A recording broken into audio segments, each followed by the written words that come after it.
এক সময় মালাকুল মউত আজরাইল তোমার সামনে সাক্ষাৎ হবে, সেদিন আর একটা সেকেন্ড তোমাকে সময় দেওয়া হবে না। রব্বি কারীম বলেন চারটা কসম করছি আমি আল্লাহ, মানুষ তোরে সুন্দর করে বানাইছি, এই কথাটা আমি কসম কেড়ে বলছি, একটা নয় গো, চারটা কসম করছি।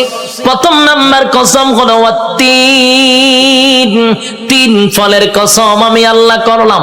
ওয়াজাইতুন, আল্লাহ বলেন জাইতুন ফলের কসম আমি করলাম। ওয়াতুর সিনিনা, সিনাই পর্বতের কসম করলাম। ওয়াহাযাল বালাদিল আমিন, আমি আল্লাহ পবিত্র মক্কা নগরীর কসম করলাম। কসম হলো কয়টা?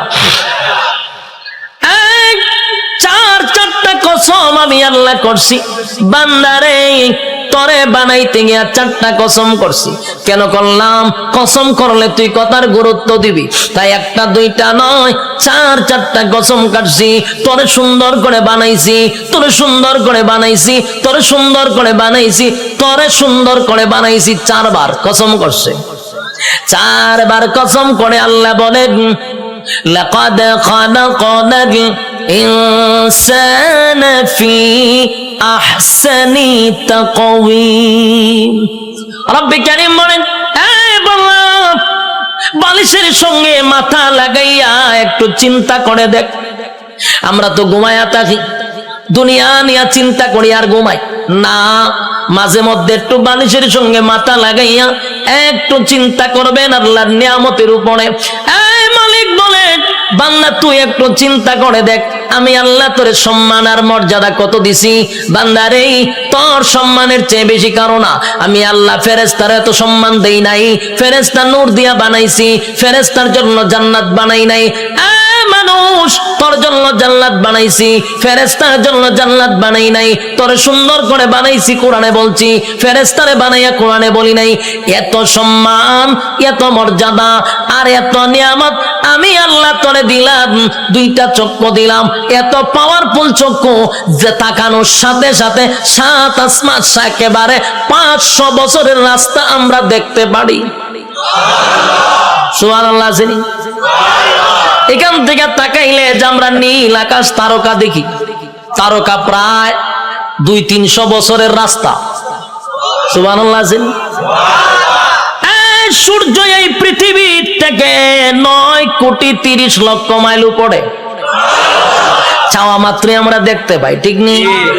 চোখের পাওয়ারটা কি মনে করছেন? চোখের পাওয়ার এত বেশি, বিদ্যুতের চেয়েও মানুষের চোখের গতি বেশি। বিদ্যুতের গতি হলো প্রতি সেকেন্ডে 1,86,000 মাইল বেগে যায়, আর আমাদের চক্ষু এর থেকে হাজার হাজার কোটি গুণ মাইল উপরে যায়।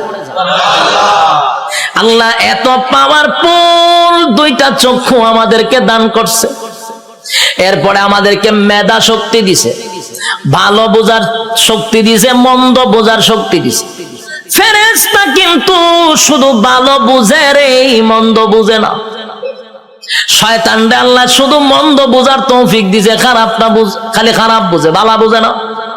আর মানুষ ভালো মন্দ বোঝার তৌফিক দিছে, কথা হয় না? এতগুলো নিয়ামত আল্লাহ দিলেন, হাঁটার জন্য পা দিলেন, হাত দিলেন, চক্ষু দিলেন, মাথা দিলেন, এত সুন্দর করে কাঠামো দিয়া মানুষ বানাইলো। বান্দা কেন বানাইছি? গোলামি করবি আমি আল্লাহ। আর আল্লাহ বলেন তুই আমার গোলামি করবি। সূর্য তোর গোলামি করবে, চন্দ্র বান্দা তোর গোলামি করবে, জমিন বান্দা তোর গোলামি করবে, যা কিছু দেখস বান্দা তোর জন্য বানাইছি সব তোর গোলামি করবে। তুই শুধু আমি আল্লাহর গোলামি করবি। কিন্তু মানুষ এত বড় পোল্ট্রি বাজ, মানুষের যে পোল্ট্রি বাজ কেউ নাই, মানুষের থেকে অকৃতজ্ঞ আর কেউ নাই। মানুষ এত কৃতজ্ঞ, একটা প্রাণীর মধ্যে যে কৃতজ্ঞতা আছে মানুষের মধ্যে নাই। একটা কুকুর হলো সবচেয়ে নিকৃষ্ট প্রাণী, কিন্তু কুকুরটারে 2 দিন খাবার দেন, আপনি 2 দিন খাবার দেন, আপনার পিছু ছাড়বে না। 1 মাস পরেও যদি আপনি কুকুরটার কাছে আসেন, কুকুর আপনারে দেখলেই বুঝতে পারবে আপনি তারা খাওয়াইছেন। কিন্তু মানুষরে মানুষ খাওয়াইতে খাওয়াইতে পেট ভরায়া দেয়, মানুষরে এত কিছু করার পরও মানুষ সেটা মনে রাখে না, মানুষ কৃতজ্ঞতা প্রকাশ করে না। আল্লাহ বলেন বান্দা শুন, একটা মাছ যেইভাবে পানির নিচে ডুবন্ত থাকে, আমি আল্লাহ কিন্তু মানুষগুলারে এইভাবে পানির নিচে ডুবায় আর যেইভাবে মাছ রাখি তোদেরকে নিয়ামত দিয়া ডুবায় রাখছি। নিয়ামতের মধ্যে আমরা ডুবন্ত, মাছ যেইভাবে পানির নিচে ডুবন্ত, বান্দারে আমি তোর নিয়ামত দিয়ে এইভাবে ডুবায় রাখছি। বান্দা শুন, এতগুলা নিয়ামত আমি আল্লাহ তোরে দিলাম, কোন নিয়ামতের অস্বীকার করবি? ক পারবে? فبأي آلاء ربكما تكذبان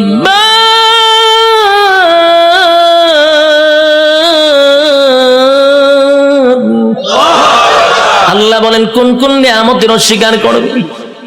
আমি আল্লাহ তোরে কি দেই নাই বল? সব দেওয়ার পরে বদনা আমার খাইলি, আমি আল্লাহর নিয়ামত খাইলি, সব আমি আল্লাহ তোরে দিলাম।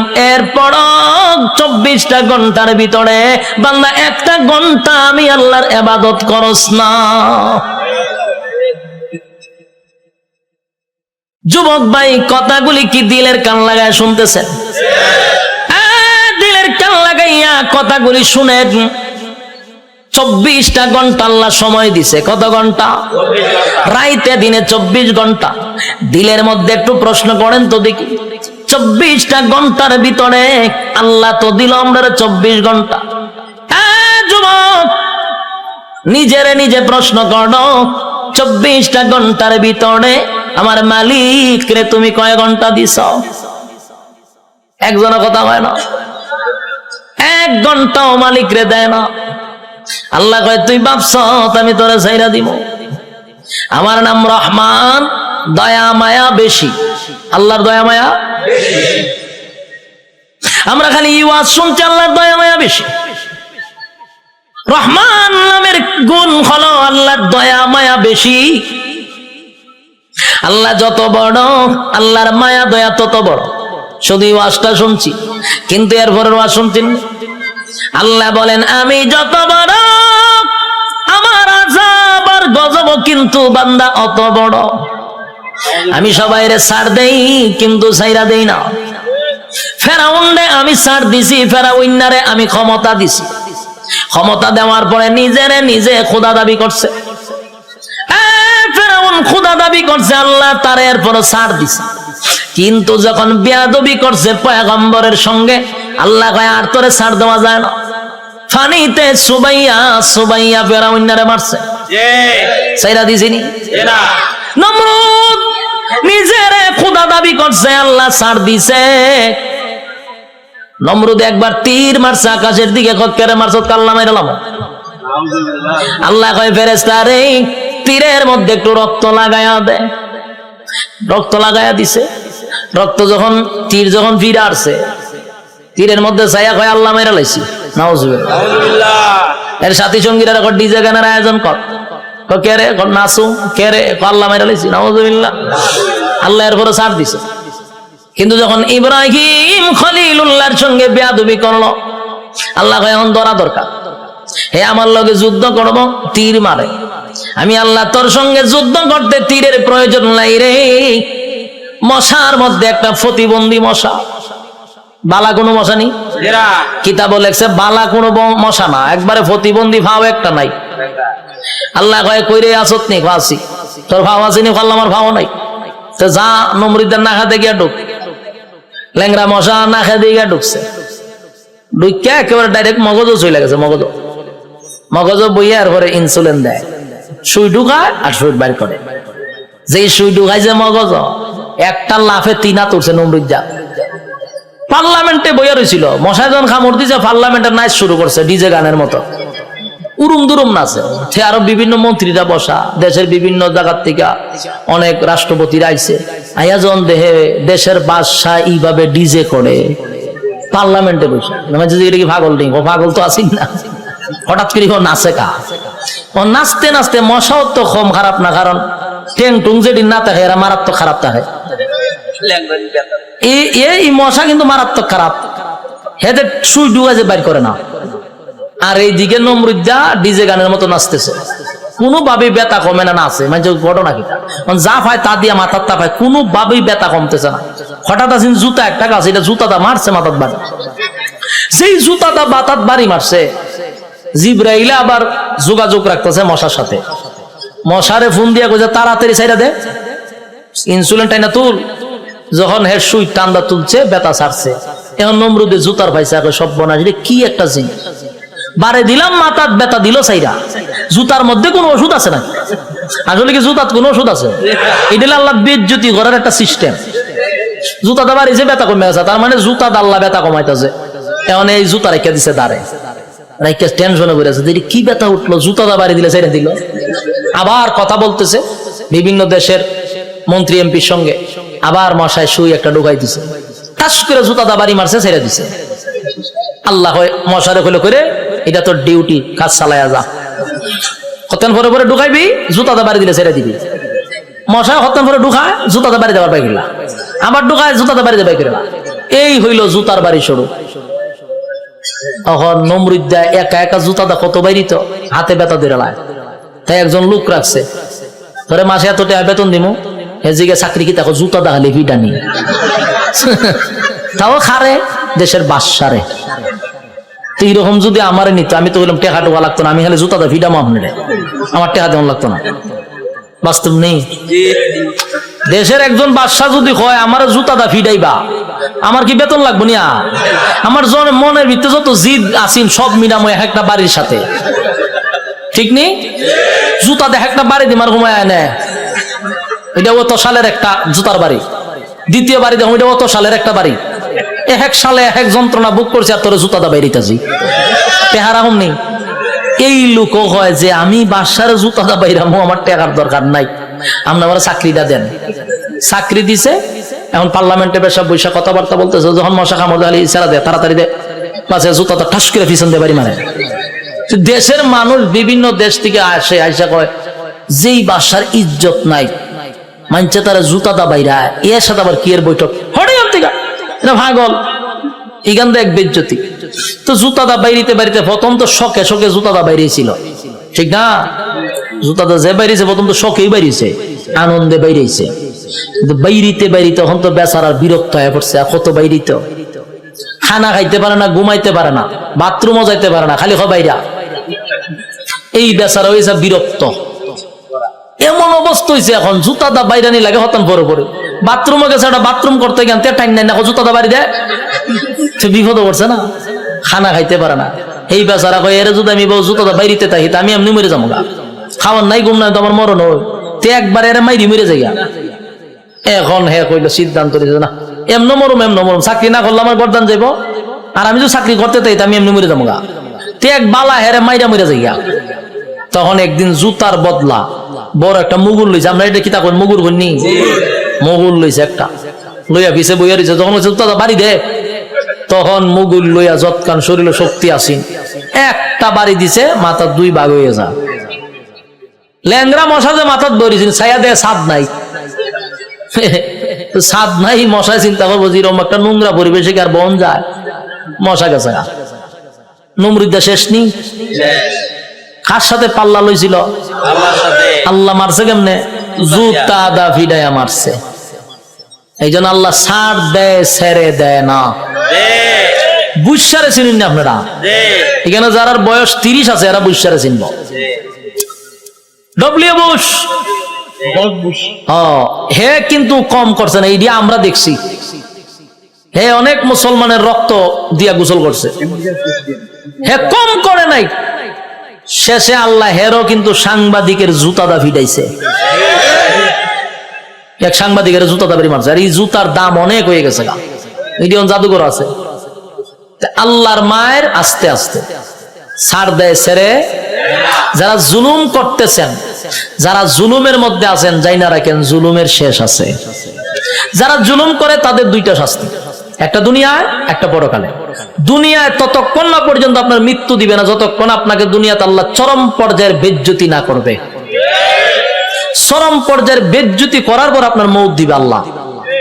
এরপরে পরকালে তো আছে কুবা শামসুর মতো, ইচ্ছা মতো কুবাইব। বাস্তব না বাস্তব? সাইজ কিন্তু আল্লাহ ছেড়ে দিত না, জনমের সাইজ করবো। এজন্য যারা জুলুম করেন স্পষ্ট শুনে রাখেন, প্রথম নাম্বার কথা হলো ততক্ষণ না মরবেন না যতক্ষণ আপনার আল্লাহ দুনিয়াতে চরম পর্যায়ের বেজ্জতি না করবে, অপমান করবে। এরপরে মৃত্যু দিবে। আর পরকালে তো আছে ওয়াং সাং সুচি কি তাই ইজ্জতে আসেনি, তাইরে জনমের দেওয়া দিতাছে, এখন বন্দি করে রাখছে। পারমার মুসলমানের রক্ত খাইছিল না, তাই রক্ত চুষা খাইতেছে। আরো বেজ্জতি হইব, আরো দেখবেন সামনে, অপেক্ষায় থাকেন। বাকিটা দেখার বয়স আপনারা রয়েছে, আল্লাহ দেখাইব। আল্লাহ বলেন ছাড় দেই কিন্তু ছেড়ে দেই না। আমি যখন ছাড় দেই বুঝিস না আমি তোরে ছাইরা দিছি। ধরব যেদিন আমি আল্লাহ ধরব, জনমের ধরা ধরব, পৃথিবীর কেউ তোরে রক্ষা করতে পারবে না। আমি আল্লাহর নিয়ামত খাইয়া আমি আল্লাহর নাফরমানি করস, ছাইরা দিব না কিন্তু জনমের ধরা ধরব। যুবক ভাই, আমি আপনাদের উদ্দেশ্যে বলতে চাই, আল্লাহর দেওয়া নিয়ামত খাইয়া, নিয়ামত খাওয়ার পরে যে আল্লাহর নাফরমানি করতেছি, রাইতে দিনে 24 ঘন্টা পাইয়াও 1টা ঘন্টা আল্লাহর দেই না। ইমাম সাহেব যদি বলে আসেন না একটু নামাজে যায়, উত্তর দেয় হুজুর নামাজের সময় নাই। যদি কয় আসেন না মাহফিলে যাই, আমার সময় নাই। বেচারা খুব ব্যস্ত, সময় নাই, সময় নাই, সময় নাই, যে কোনো বিষয় লোক আমার সময় নাই। প্রশ্ন হলো তোমার সময় নাই, সময় নাই, কিন্তু যেই লোকটা বলছে নামাজের জন্য সময় নাই, ওয়াজ মাহফিলের জন্য সময় নাই, এই লোকটারই দেখবেন ব্যবসার জন্য সময় আছে, চাকরির জন্য সময় আছে, বন্ধুদের আড্ডায় সময় আছে, বিশ্বকাপ খেলা 90 মিনিট দাঁড়ায়া দেখার সময় আছে, বিভিন্ন জায়গায় আড্ডায়, কফি আড্ডায় সময় আছে, সব জায়গায় বেচারার সময় আছে। সময় নাই শুধু আল্লাহর বেলা। আল্লাহ বলেন সময় তো আমি দিছিলাম, সময় কাটা দিছে আল্লাহ। বলেন সময়ের মালিক আমি তোরে সময় দিলাম রে, আমার দেওয়ার সময় পাইয়া আমারে দিলি না, মন গড়া সময় নষ্ট করলি। বান্দা আমি পাই পাই পাই পাই করে তোর কাছ থেকে হিসাব নিব, বান্দা হিসাব না দিয়া সামনে আগাইতে পারবি না। আপনারা কি তা মনে হয় আল্লাহ আমরা সেইটা দিব হিসাব না নিয়া? হিসাব নিব। আগেই বলছি অতগুলা নিয়ামত আল্লাহ আমরা দিছে, এমনে ছেড়ে দিত না, হিসাব না নিয়া। কথা কয় না? একটা এক্সাম্পল দিই, সহজে বুঝতে পারবেন। আপনারা মনে করেন চরপেশন সবচেয়ে ভালো হোটেল, সেখানে মনে করেন একজন লোক ঢুকছে খানা খাওয়ার জন্য, একজন লোক ঢুকছে, ঢুইকা যারে অর্ডার দেয় তার নাম কি? মেসিয়ার। মেসিয়ার হইলো ভাই খানা নিয়ে আয়, কি আছে? তো দেখবেন মেসিয়ারের একটা অভ্যাস হইলো একটা নাই 50টা নাম কইব। গুড়া মাছ আছে, বড় মাছ আছে, উইল মাছ আছে, তারপরে আপনার গুরু আছে, ছাগল আছে, কতটা হয় না? আমি অনেক সময় কিচ্ছু বুঝি না, চাই তাই একটা না হয়, তাই আমি ভাই হাফিজি বড় লাগতো না, তুই আস্তে আস্তে একটা একটা করে ওদিকে আমি খাইতাম নাম জায়গা এত নাম কয়, একটাও একটা হয় না, লাস্ট হলে গুরুর ইয়াদ আছে। তো এই লোকজন এতগুলা নাম কইছে, চিন্তা করলো এতগুলা নাম কইছে কোনটা কম কয়, আচ্ছা সব লইয়া যা। মেসিয়ারে আনতেছে, টেবিল সাজাইছে, খাইতেছে। খানা দেখে মেসিয়ারে দে লক্ষণ বালা না, যে যিনি টেকা নে উনারে কি কয় ম্যানেজার, কেশিয়ার তো ম্যানেজার। ম্যানেজারের কাছে গেছে মেসিয়ারে, গিয়ে কয় স্যার ওই যে লোকটা খাইতেছে দেখছেন নি? দেখছি তো। কাম না, আমার একটা অনুমতি দেন। কি অনুমতি? কয়ের ইচ্ছা মতো কিন্তু ফিটাইতাম। ম্যানেজারে জিগা কাস্টমারে খানা খাইতেছে, তুই ফিটাইতে খা। কয়ের লক্ষণ বালা না, যেই পরিমাণ খাইতেছে হিসাব দিতে পারতো না, তাই একটু ফিডামো। ম্যানেজারে কয় কাস্টমারের কাজ কি? খাওয়ান। তোর কাজ কিটা? দেওন। আমার কাজ কিটা? হিসাব ল। তেহের খাওয়ানে খাইব, তোর দেওন তুই দে। তুই মারতে কা তখন মেসির কথা তো ঠিক, আমার তো দেওয়ান, আমি দিতে তাই না। মেসি আরে দেয়, এ খায়। ম্যানেজারে কয় এ খাওয়া শেষ হইলে বলে আমার খাম, আমার কাজ কি হিসাব নেওয়া, হিসাব না নিয়া, হিসাব না দিয়া বাড়ি তারবো, বাড়ি তারবো নি, যা পারে খাইতে থাক, তুই বাধা দিস না। ঠিক তেমনি ভাবে আল্লাহ বলেন দুনিয়াতে মানুষ যেই পরিমাণ কাম কু কাম, দিনের কাম রাত্রের কাম, সব কাম আমরা করি না, আমরার সাথে কিন্তু ফেরেশতা থাকে, 24 ঘন্টা ফেরেশতা থাকে। আমরার কাম কু কাম দিকে ফেরেশতারাও আল্লাহর কাছে কয় আল্লাহ একটু অনুমতি দেন, কিতা কয় এর একটা আসার মাইরা জাগাত মুতায়া লাই। আল্লাহ জিজ্ঞাসা ঘটনা কিতা, বলে যেই পরিমাণ কর্তা যে হিসাব দিতে পারতো না। আল্লাহও বলে তোর কাজ, এর কাজ আকাম কুকাম করন দেখুন লিখতে রাখুন, আর এর কাম যত আকাম কুকাম করতে পারে, তোর কাজ কিন্তু ফিডন না, তোর কাজ দেখতে থাক, লিখতে থাক, যত কিছু আছে সবকিছুর হিসাব হইব আমার কাছে। বন্দা যা পারে করো, হিসাব না দিয়া সামনে আগাইবার কোনো সিস্টেম নাই। হাসরের মাঠে আল্লাহ হিসাব নিব পাই পাই কইরা, সাইডা দিবনি। রব্বি কারীম বলেন প্রথম নাম্বার কথা হলো ফাহাসিবতুম আন্নামা খালাকনাকুম আবাসাও ওয়া আন্নাকুম ইলাইনা লা তুরজাউন। রব্বি কারীম বলেন এই অনর্থক বানাই নাই, অকারণে বানাই নাই। দ্বিতীয় নম্বরে আল্লাহ বলেন ওয়ামা খালাকাতুল জিন্না ওয়াল ইনসা ইল্লা লিয়াবুদুন। রব্বে কারীম বলেন 2 নাম্বার হলো তোরে বানাইছি ইবাদতের জন্য। 3 নাম্বার আল্লাহ বলেন বান্দা তোরে বানাইতে গিয়া ওয়ালাকাদ কাররামনা বানি আদম, সমগ্র সৃষ্টি জগতের মধ্যে শ্রেষ্ঠত্ব দিছি। 4টা কসম করে বলছি বাংলা তোর থেকে সুন্দর আমি আল্লাহ কাউরে বানাই নাই, তোর থেকে সম্মান আর মর্যাদা আমি কাউরে দেই নাই। এরপর আল্লাহ বলেন এত কিছু দেওয়ার পরেও যদি তুই আমি আল্লাহর গোলামি না করস, ওয়ালাকাদ জারানা লি জাহান্নামা কাসীরাম মিনাল জিন্নি ওয়াল ইনস, আমি আল্লাহ আগুন দিয়া তোরে জ্বালাবো আর পোড়াবো। এরপরে রব্বে কারীম বলেন বান্দা শুন, ভালো করে শুন, এত নিয়ামত দিয়া তোরে ছেড়ে দিব না, আমি আল্লাহ কিন্তু পাই পাই পাই করে হিসাব দেব। কুল্লু নাফসিন বিমা কাসাবাত রাহিনা, প্রত্যেকটা মানুষ তার কৃত কর্মের জন্য আল্লাহর সামনে জবাব দিতে হবে। হিসাব ছাড়া ছেড়ে দিব না। রব্বে কারীম বলে হিসাব নিব গো, হিসাব ছাড়া আমি আল্লাহ কাউকে ছেড়ে দিব না। এই যে দুনিয়াতে যা করি সব হিসাব হবে। আল্লাহ বলেন শুন বান্দা, যখন প্রত্যেকটা মানুষের হায়াত শেষ হয়ে যাবে, মালাকুল মউত আজরাইল সামনে হাজির হবে, তার একটা কিয়ামত হবে। কি হবে? কিয়ামত কিন্তু 2 প্রকার, একটা হলো যার যার কিয়ামত, আর একটা হলো সমষ্টিগত কিয়ামত। কথা বুঝতেছে? সাউন্ড একটু উঠান, একটু উঠান। একটা হলো যার যার কিয়ামত, আর একটা হলো সমষ্টিগত কিয়ামত। আল্লাহ রাসূল বলেন যার যার কিয়ামত সম্পর্কে বলেন মাম্মাতা ফাকাত কামাত কিয়ামাতুহু, যে যখন মারা যায় তার কিয়ামত তখন শুরু হয়। আমি যদি স্টেজে এখন মারা যাই, আমার কিয়ামত এখান থেকে শুরু হবে। আরেকটা হলো সমষ্টিগত কিয়ামত, সেই কিয়ামতটা হলো কিয়ামতে কুবরা, এটা বড় কিয়ামত, সেটা বাঁশির মাধ্যমে হয়।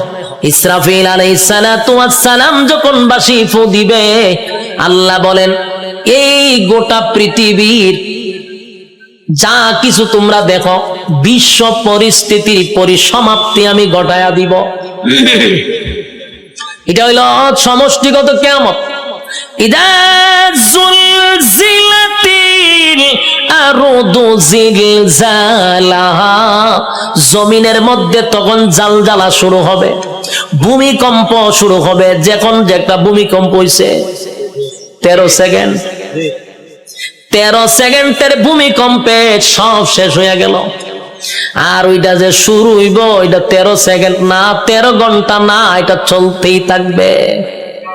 পাহাড় গুলি তুলার মতো উঠতে থাকবে, বিল্ডিং তো দূরের কথা, পাহাড় উইরে উইরে চলবো।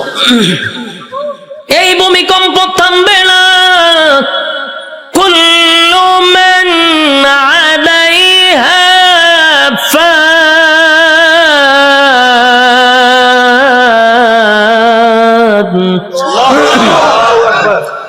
ওয়া ইয়াবকা وجه ربك ذو الجلال والإكرام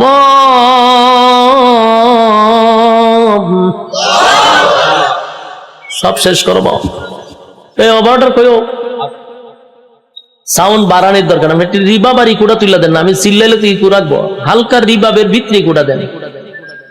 অত্যন্ত কিয়ামত শুরু করছিলেন মাইক মাহফিল, এখন হালকা একটু রিবাবটা ধরায় দেন আমার, যাতে প্রেসারটা গলাত না পড়ে। আল্লাহ বলেন কুল্লু মান আলাইহা ফান ওয়া ইয়াবকা ওয়াজহু রাব্বিকা যুল জালালি ওয়াল ইকরাম। চলবো। কুল্লু মান আলাইহা ফান, সব ধ্বংস হবে। ويبقى وجه ربك ذو الجلال والإكرام, শুধু আল্লাহ ছাড়া সব ধ্বংস। আজরাইলও ধ্বংস, যে সিংহায় ফুক দিব সেও ধ্বংস হবে। মোট কথা কেউ থাকবে না। এটা হলো সমষ্টিগত কিয়ামত। আর প্রথম হলো যে যখন মারা যাবে তার কিয়ামত তখন থেকেই শুরু হবে। যুবক ভাইরা আমার, আল্লাহ বলেন প্রত্যেকটা মানুষের কিয়ামত আছে রে। যে যখন মারা যায় তার কিয়ামত শুরু হয়ে যায়। যেদিন মারা যাবেন আল্লাহ বলেন হিসাব নেওয়ার জন্য আল্লাহ পুনরায় আবার আমাদেরকে দাঁড় করাবে। আলোচনার শুরুতে একটা কথা বলছিলাম, আমরা কিন্তু এই পৃথিবীতে পরীক্ষা দিতে আসছি, ইয়াদ আছে? পরীক্ষা দিতে আসছি। বলুন তো রেজাল্টটা কোথায় দিবে?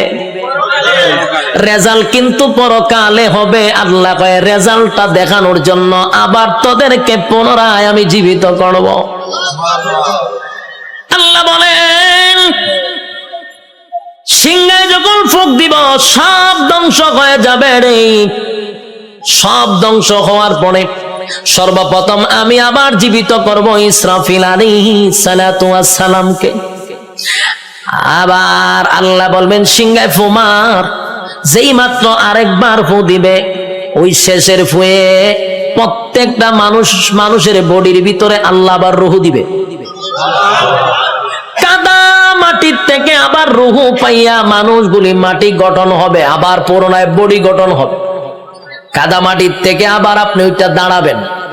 যেখানে দাঁড়াবেন, যেখানে বৈশা ওয়াজ শুনতাছেন, সে জায়গাটাই হবে হাসরের মাঠ।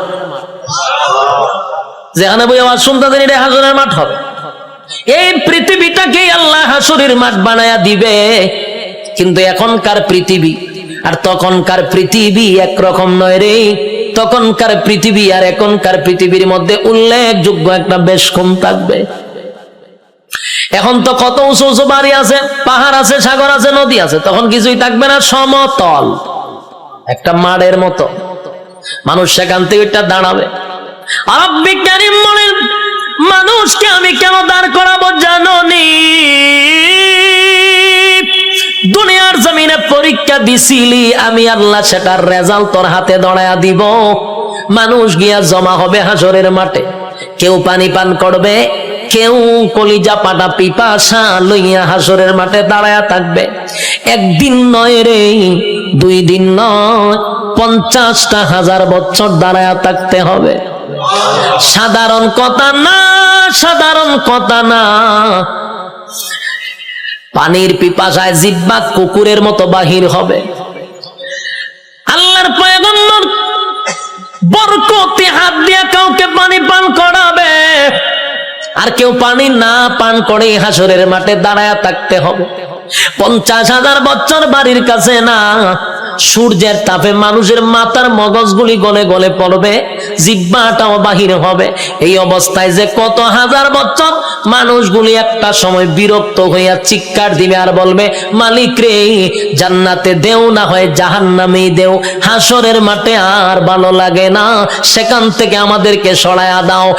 আদম নবীর থেকে লইয়া ঈসা রূহুল্লাহ পর্যন্ত মানুষ সবার কাছেই যাবে একটু আল্লাহর কাছে সুপারিশ করার জন্য। আদম নবীও বলবে ইয়া রাব্বি নাফসি, ইব্রাহিম আলাইহিস সালাতু ওয়াস সালাম বলবে ইয়া রাব্বি নাফসি, নূহ পয়গম্বর বলবে ইয়া রাব্বি নাফসি, মুসা নবী বলবে ইয়া রাব্বি নাফসি। এইভাবে 1,02,24,000 পয়গম্বর ইয়া ঈসা আলাইহিস সালাতু ওয়াস সালাম পর্যন্ত সবাই একটা কথা বলবে, ইয়া রাব্বি নাফসি। আমার কি উপায় হবে? আজকে আল্লাহর সামনে কথা বলার সাহস কোনো নবীর হবে না।